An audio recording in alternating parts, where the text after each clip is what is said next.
ระว่างไหนมันเขียนว่าจอยอยู่ใต้หาเลยเบิ่งควายกันไหนว่ามันจอยหาหนึ่งมันเป็นสารบานเป็นสารบานตัวพระตายจอยเพชรเลยนะสุบานก้ามเป็นนี้บ่ได้หัวใจไม่คิดขบอดแท้บอดบาเห็นหุ่นจังดีโอ้ยนาง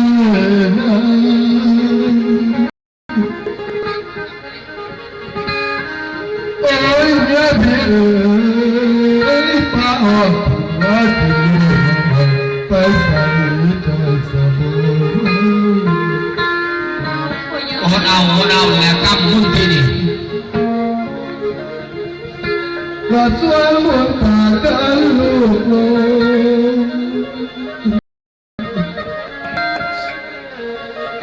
และสวยเหมือนตาโลตามกำตัวผม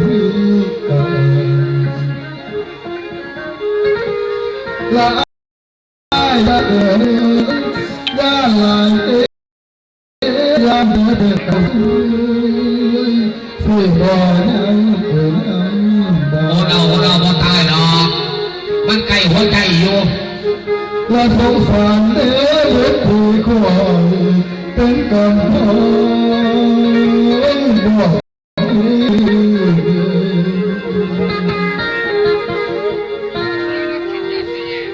ว่าถ้าไม่เอาพอบนเดียวยังบ่โอ้ตาไทยสองวัน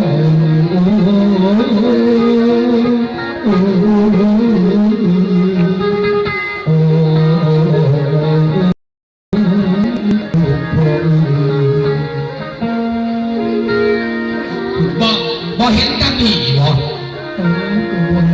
นี่ห่าตั้งแต่เรื่องก่อนแล้วมันเห็นจะเห็นจังลอยเพราะเป็นเงาไฟโหดอีดีตาเลย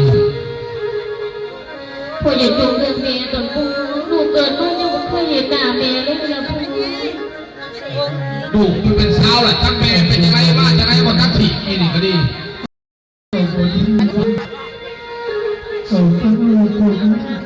โอ้ยปอเลยปอ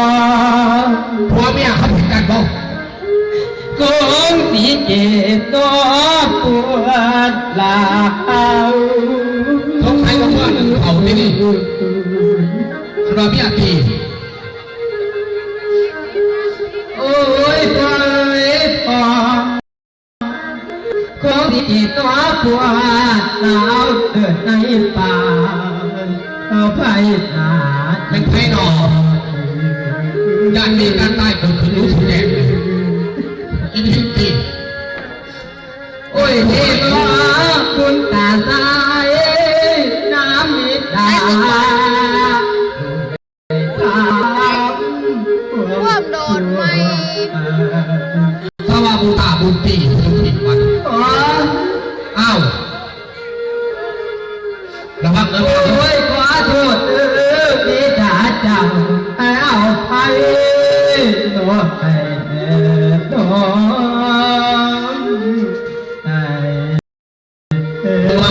มึงอ่านมันได้ไหมกูจะไปเบิ่งก่อนน่าไม่ซ้ำเสียงอารมณ์เลยเสียงแต่เอาถามคุณตาเนี่ยบักขามึงไม่อยากรู้เราไม่รู้มันบ้าขอตายเดาตายครับโอ้ยเฮ้ยก็เสียงนอแต่ตามตื่นนอตังบางไรโทรหาไหนมันขอตายเราระวังเฮาระวังคอยกันโอ้ยพ่อเอ้ยพ่อ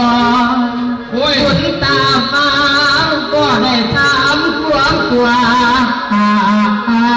เขาบอกไทยเจ้าเลยเจ้ากูไปเมืองมึงไปไหนไปช่องมึงเมื่อ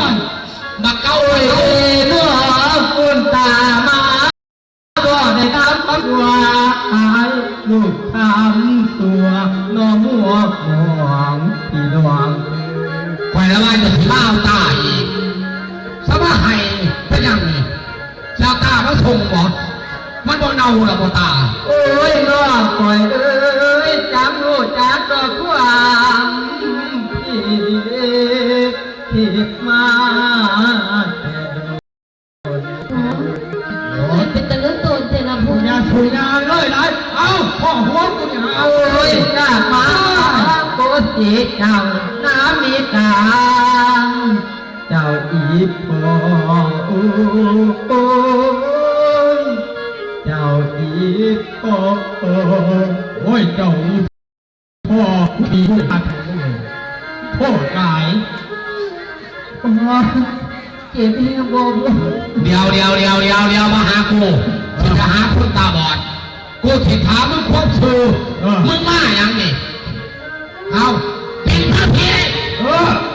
มาพอกูบอกทุกคนมึงมาอย่างเอากูถามมึงอยากให้ลูกพ่ออยากให้พ่อโทษพ่อลูกในทำสวนมาขอโทษเป็นนั่งลงถ้าบอกพัฒนายแต่ว่าบางอันนี้คอยแล้วโตผ่านใต้เดี๋ยวนี้ท่านมาขอโทษเตรียมตัวถือตีน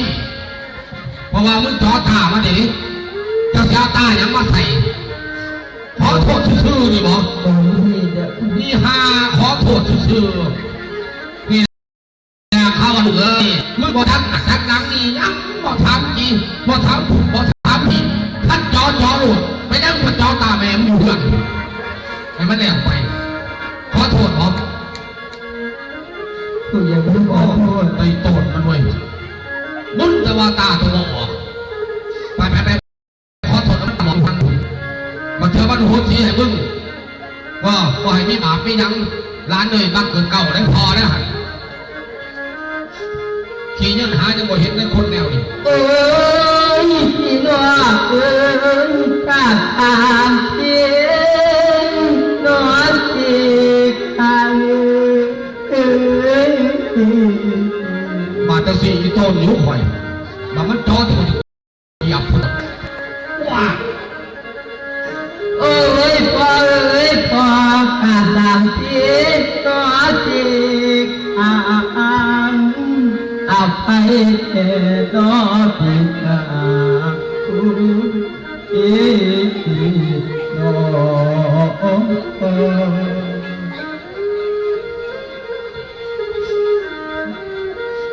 โอ้ยเด็กน้องคุณตา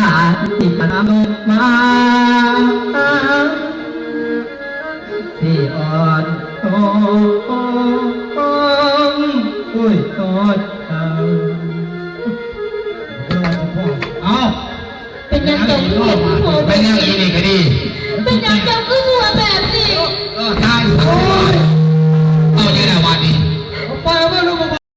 หนาพวกนั้นตายว่าเป็นนอสแท็กซี่ฮะแล้วเดือดขนาดนี้ฮะตายที่บุเมนพอเจ้าโดนมินไม่โกงไว้เดียว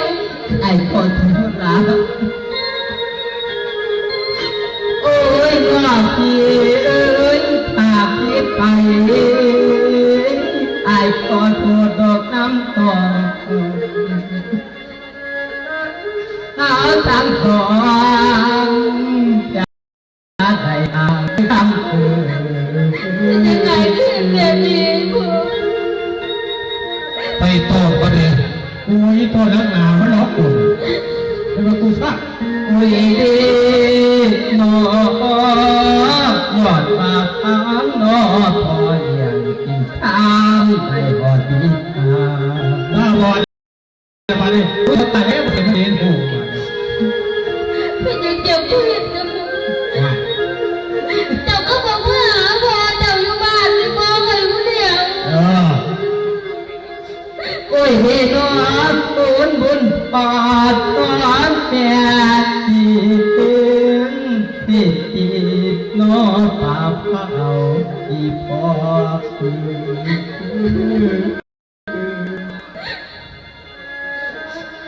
โอ้ยพอบอกเอ้ยเอาดอกมือถูกบ่าเปล่าดอกตาน้องมาหายมันก็มาหายอีกบ้างมันก็ไม่หายเนาะตัวสีดอกเลือดเอาพัด บิดาเจ้าจีบโอ้เจ้าจีบโอ้อุ้ยเด็กหมอนก็มึกนอจอลูกยอมแล้วอีปากเองโอ้โอ้ยโอ้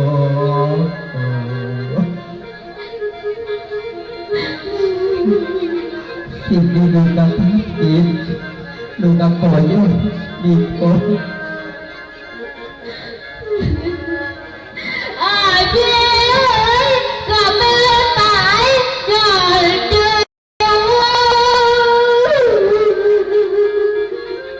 ไอ้คนตายนะ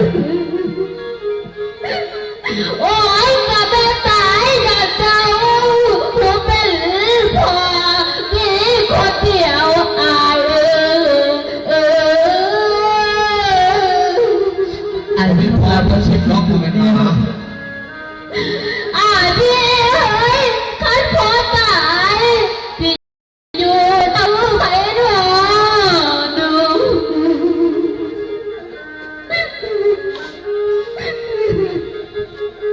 ว่า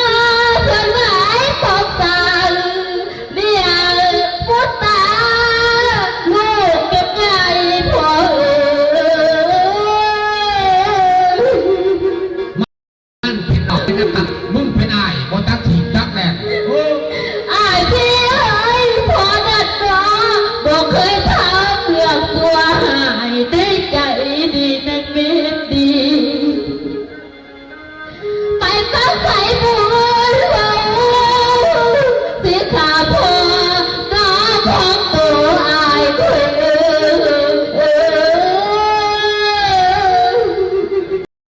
ไอ้ทำเป็นนะไอ้คนไอ้บอกทำผิดจะพูดพี่เฮ้ยผู้ความผิดก็เป็นคนละเด้แม่เจ้าหน้าเว้ยโอ้ร้านเลยที่คิดเป็นหมาบอกกันดิบ้านนี้มันเป็นคน เด็กคนที่อยากแก้วของเราหน่อยพี่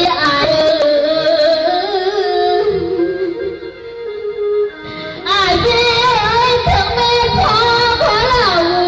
นี่แต่คนรู้เจ้าพอบอกพี่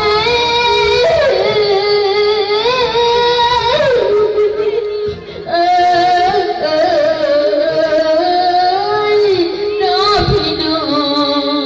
งให้บุญตึงให้ดีๆตั้งแต่ทำไมถูกบอกเราน้องก็บอกเคยอยู่เลยว่าอายจะเป็นคนเองแม่ก็บอกเคยใหญ่จะเพิ่งจะมีแต่แม่ผมจะเป็นอย่างนี้เป็นที่ไหนอ๋ออารมณ์ดีกับเธอพอจะทำที่ฟังเดินขึ้นบ้าน เพื่อไทยไม่อะ น้ำฟ้ามาสาน้ำลายพี่น้ำลาย นี่พวกเขานี่ต้องพอสงบคนไทยไม่อะ สุบ้านเอ้ยน้าลายพี่คิดกอดอายใจสิมุนทลาย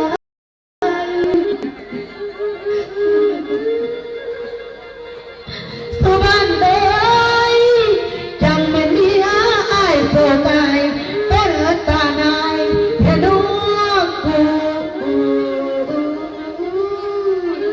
สงสัยเป็นเขาอยากขี่แล้วเขานายเนาะ สุบ้านเอ้ย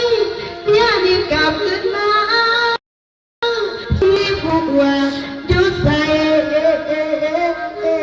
อ้าวสวัสดิ์สวรรค์เมียนี่กลับขึ้นบ้านเพราะว่าตามไหนนี่ เราเดินชัวเสกกลับขึ้นมา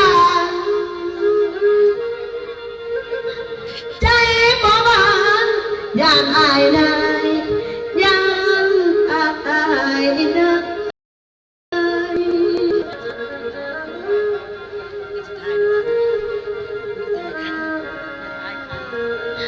สุบันเอ้ย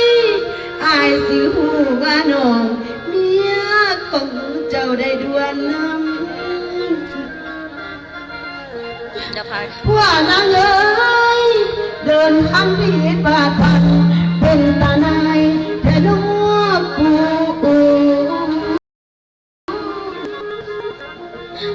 แม่ค่อยเอ้ยย้อนมาควบหูเบาลูกเสือเก่าบ่ฟัง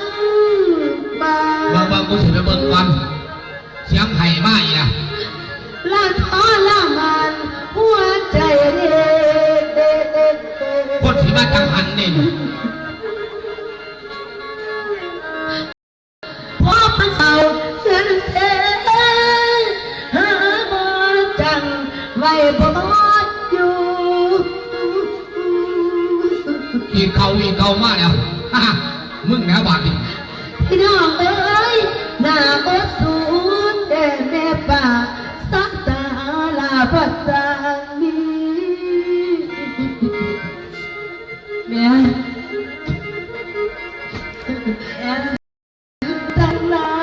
พอเธออยู่ใส่ลูก นี่ก็พอเลยทุกเลย ไอ้สุบานเอ้ยไอ้สุบาน โอ้ยไอ้สุวรรณ ไอ้สุบานเอ้ย อืม สุบาน โอ้ปากอีเมกันโอ้ ไอ้สุบานเอ้ย มาตะกี้อะนะ ไอ้สุบาน อืมโอ้ยก็ไปนอนจะกันทัวร์เมียเพิ่น พ่อเป็นมาเป็นผู้ใดล่ะมาเพื่อนลูกว่าลูกว่าพ่อเป็นผู้ใดคะลูกหลา โอ้ จึงแม่บ่ได้บ่ลูกไอ้จังไอ้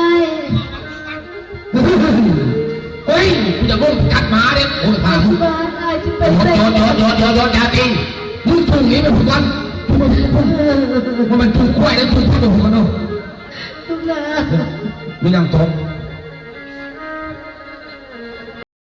อย่าเอมันอย่าเอน้องไผ่เนาะมันเป็นเขาน้องไผ่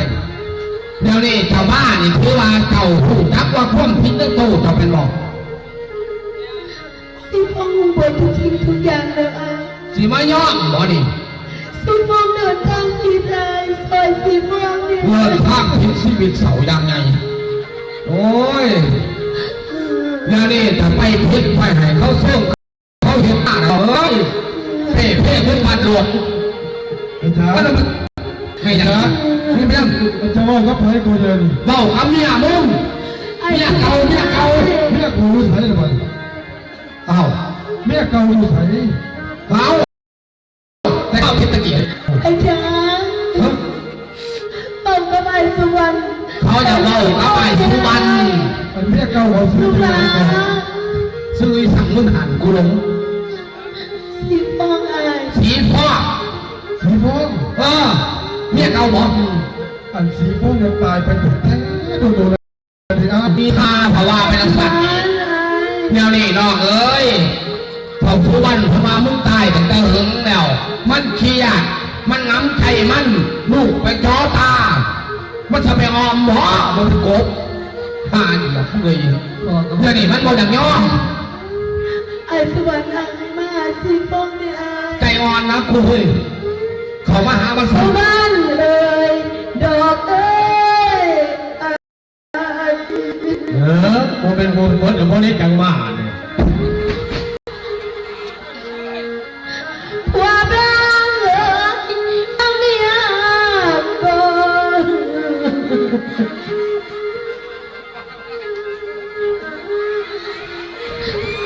สุวรรณเอ้ยให้เมียเดินเมียสิลูกเด้อละอายลูกหลาน อย่าเล เมาน้ำเมย์เนี่ยก่อนคำ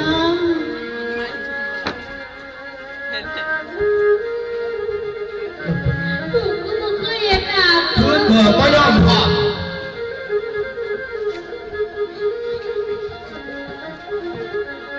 สุบันเอ้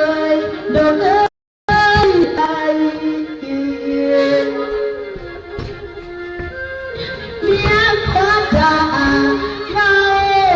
น้ำเด้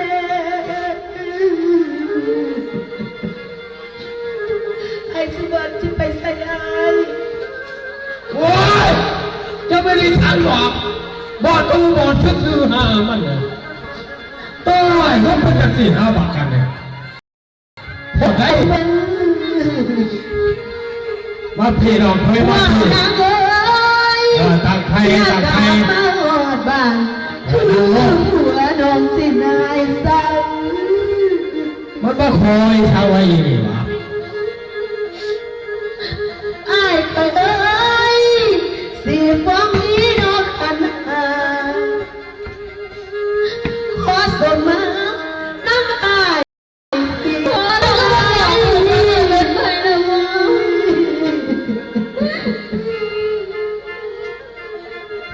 เป็นอย่างบอกเอ้ยมันก็บอกเอื้อมเอื้อมพวกเอ้ย ความที่แม่ต้องไหนทุกตรงเนี่ยคือ เมียยอมอายผู้สุดเดช นี่นะครับเป็นแม่ของพวกหลานเลยแม่ว่าเป็นต้อง บ้านเลยเมียยอมผู้ทำแล้วเมียใจมอน้องเกินไปน้องผัว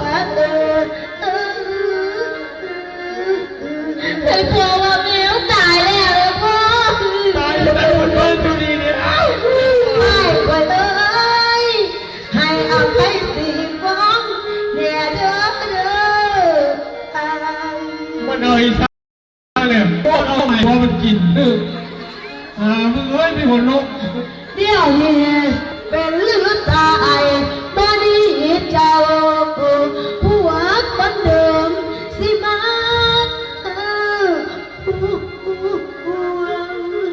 ด่าสูงนะพี่ ลูกหลานเอ้ยแม่ยกผิดต่อลูกหน่อยอภัยให้แม่เนี่ยเด้อก่อนทำเอ้ยให้เจ้าสัวไปแล้วลูกอย่าสัวคนที่สองลูกสิมีเวรกรรมแลนตามดอกตายแล้วพ่อชักยังทำน้องได้มาจอดตาผู้เป็นพ่อลูกหลานเอ้ยแม่หรือกังเป็นบ้านนั้นดอกนี้แค่ดอกดวนกินแล้วแม่ยอมพี่ต่อลูกโดยพ่อผู้เป็นผัวสู่บ้านเอ้ยให้เมียยอมมือนบเอ็ดจังไก่กันยมอาย โอ้ยมันโอ้ย และตัดสินใจไปนำสู่ย้อนว่าเมียผู้เบาบอกมาสั่งคนบอกกล่าวเป็นแบบนี้นะสิลูกหลานเอ้ยแม่นี่เก็บต้องพวดเราบัดไม้ตายแม่ตายเอ้ยโอ้ยลูกแม่เอ้ยแม่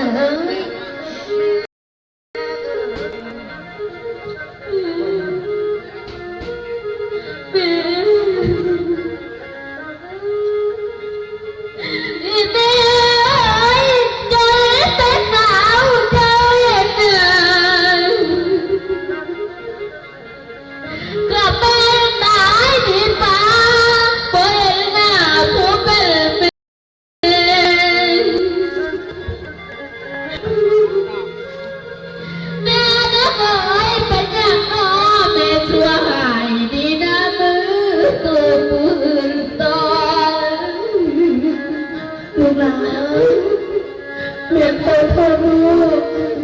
โอ้ยแม่ก็ที่ลูกน้อยว่าน้าแม่ก็คือเขาแม่แม่ก็ยอมผิดเธอลูกแม่ยอมผิดแต่แม่หูเบาใจยายลูกนะแม่น้าเอ๋ยใหญ่มาบ่อยเจ้าแม่ขอโทษลูกนะคิดว่าตายไปแล้วบ่มีแล้วหัวเป็นแม่ไม่ใช่เธอลูกนะเปลี่ยนกลับขึ้นมาเลยลูกแม่เอ๋ยทิ่มใส่ดินทิ่มใส่หญ้าก็คือแก้วมีแม่พี่ไม่ใช่เธอลูกนะแม่ปวดท้องทุกเพียงไหนแม่พ่อเลี้ยงลูกน้อยจนว่าใหญ่เพียงมาเด้อไอ้ลูกคนละแม่เด็กน้อแม่เด็กน้อบ่ทันตายทิพย์นี่ยังนอนเจ้าแม่บ่ได้ทิพย์กับลูกหลานเลือดใจเด้นะเพชรนางพร้อมต้องตายผู้เป็นพ่อแม่เอ๋ย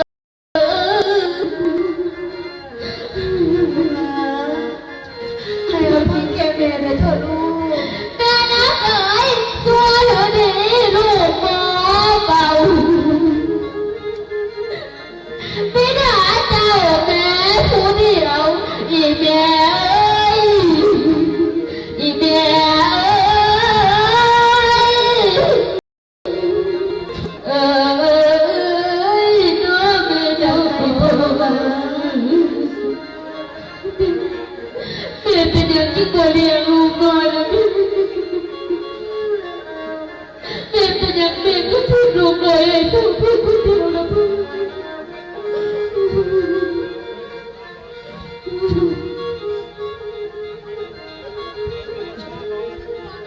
เนี่ยในเรื่องนี้ในเรื่องเราคือหน้าเรา ไอ้สุบัน ที่เชื่อมที่เศร้าวันนี้นะ ให้อภัย แล้ว แก่ เดินทางบ่คิดถึงเขาคนเก่ง ไอ้สุบันไอ้สีฟองขอโทษสีฟองผิดไปแล้วไอ้ และบ่คิดถึงเขาคนเก่งเอาในหัวหัว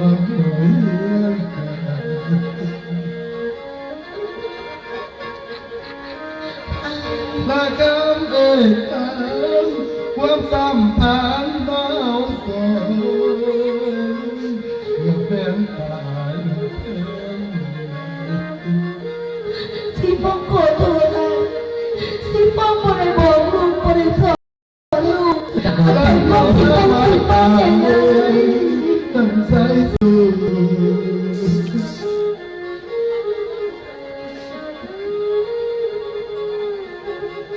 และเมียมาป่าเลยตั้งใจสู้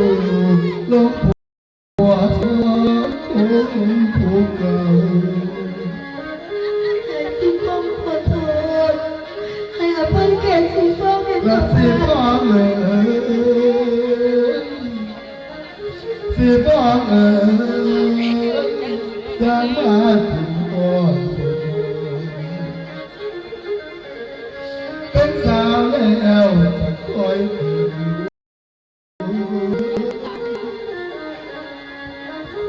โอ้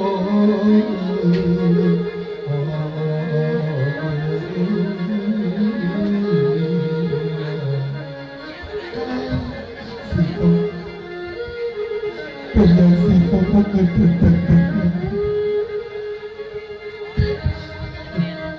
สีฟองยอมไอ้ทุกสิ่งทุกอย่างไอ้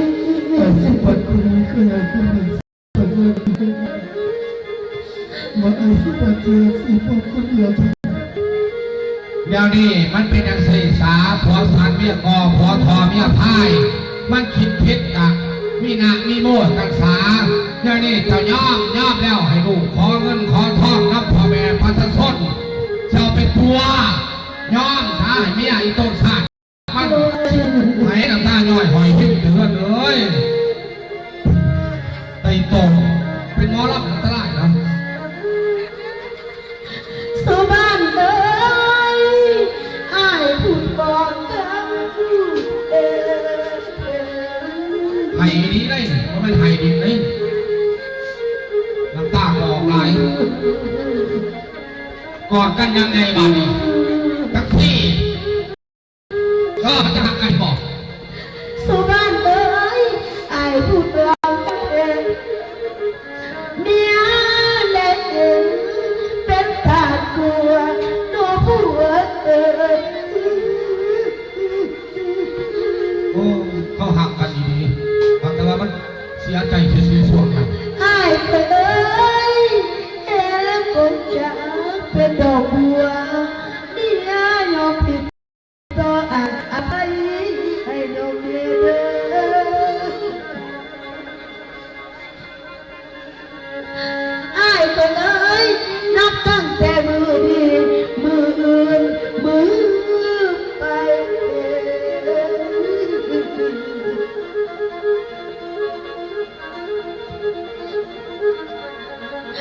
สุบ้านเอ้ยเมียบอกไปทางใดสิอยู่นั้นแต่เดินอ้าย นั่งบนตัวเองก็ได้ เป็นหรือตายบ่บ้างเจ้าเมียสิก่ออยู่นั้นดี อ๋อ ส่วนเอ้ยขอเป็นตายที่อายนางสมกับยักษ์ดวงเด้อ เอาไปใส่คันไปก่อน อ้ายก็เอ้ยหอบยามลมเมียสิยังดอกนั้นอายผัวของนางบ่มีตาทั้งสองกำบ่ได้รู้ อย่าพูดตัวบอกเข้มบน ผัวนางเอ๋ยเอาที่สูงกันอยู่ต่างความตั้งน้อยดอกอยู่เอียงโอ้ยหนูแม่เอ๋ยหนูแม่เอ๋ย ขนาดแม่ดูเลยร้านเลยเบิ่งเอาขันกับพอ ลูกหลาน กูนี่กับลูกโอ้ย ไอ้สุวรรณ ตอนนี้ลูกคนนี้ลูกก็เป็นบาทโตคำบาพอบาแม่มันเป็นดีจักเถื่อเอาโหที่ไหนกัน หมายความว่า หักกันครับ ไอ้ยกโทษอภัยให้แกสิฟ้องเลย ยกเลยยกไหม กับตัวกับใจทันที ถูกดำทีเปิดดับพุ่ง สิ หัว ฟ้อง คนดูกระหับดัง ได้นะ สิฟ้องหากายคือกัน สิ กันสินับอย่างดับมัน ไอ้ เข้ม สุวรรณนับตั้งแต่นี้ไปสิฟ้องสิกับตายสิฟ้องสิขอเป็นหูเป็นตายแกไอ้ อันนี้เบ้าถึงอันนี้ สิฟ้องสิบอกไปทางไหน โอ้ยซาถูก อยู่ ต้อง น้ำ เล หลว ย งน้ำผัว อยู่น้ำกัน ถูกหรือมีสิฟ้องกับบ่ว่าแต่สิฟ้องเสียใจว่าอายไปเอาเมียไปสุดท้ายมันก็บ่เป็นเรื่องกินอายมันก็เป็นเพียงข่าวลวงผ่านมา